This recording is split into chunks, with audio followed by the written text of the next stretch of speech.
गुप्तपणे गांजा विक्री करणारा खंडणी पथकाच्या ताब्यात.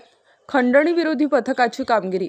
खंडणी पथकातील पोलीस नायक भूषण सोनवणे व चारुदत्त निकम यांना आकाश आत्रम नावाचा इसम काही दिवसांपासून नाशिक शहरात गुप्तपणे गांजा विक्री करत असल्याची खात्रीशीर बातमी मिळाली होती.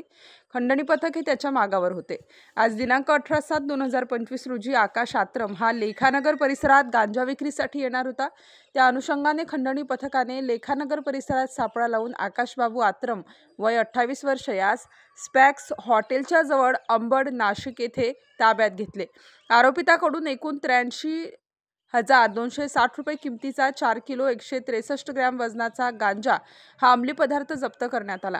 आरोपी विरुद्ध अंबड पोलीस ठाणे येथे NDPS प्रमाणे गुन्हा नोंद केला असून त्यास पुढील कारवाई कामी अंबड पोलीस ठाण्याच्या ताब्यात दिले आहे. सदरची कामगिरी वरिष्ठ पोलीस निरीक्षक जगवेंद्र सिंग राजपूत, श्रेणी पोलीस उपनिरीक्षक दिलीप भोई, श्रेणी पोलीस उपनिरीक्षक दिलीप सगळे, सहाय्यक पोलीस उपनिरीक्षक मंगला जगताप, पोलीस हवालदार योगेश चव्हाण, दत्तात्रय चकोर, पोलीस नाईक भूषण सोनवणे, रवींद्र दिघे, मंगेश जगझाप, पोलीस अंमलदार चारुदत्त निकम, भगवान जाधव, भरत राऊत, अनिरुद्ध येवले यांनी केलेली आहे.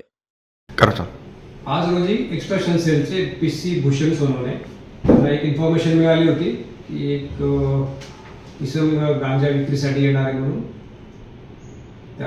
त्यांच्या सांगण्यावरून आणि त्यांच्या इन्फॉर्मेशनवरून आम्ही इन्फॉर्मेशन कन्फर्म केली. त्यानंतर वरिष्ठांना त्याबाबत माहिती दिली. त्यांच्याकडून जेव्हा आम्हाला परवानगी मिळाली त्यानंतर मग लेखानगर परिसरात सापळे लावण्यात आले.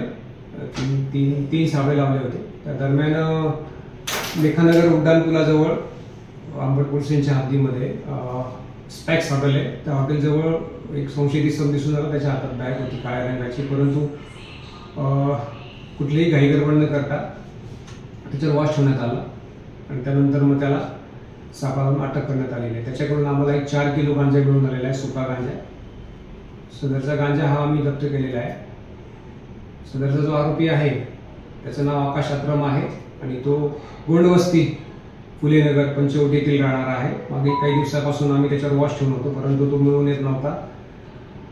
तर शेवटी इन्फॉर्मेशन जी होती आमची ती पक्की झाल्यानंतर वरिष्ठांच्या परवानगीने सदरची कारवाई आम्ही केलेली आहे.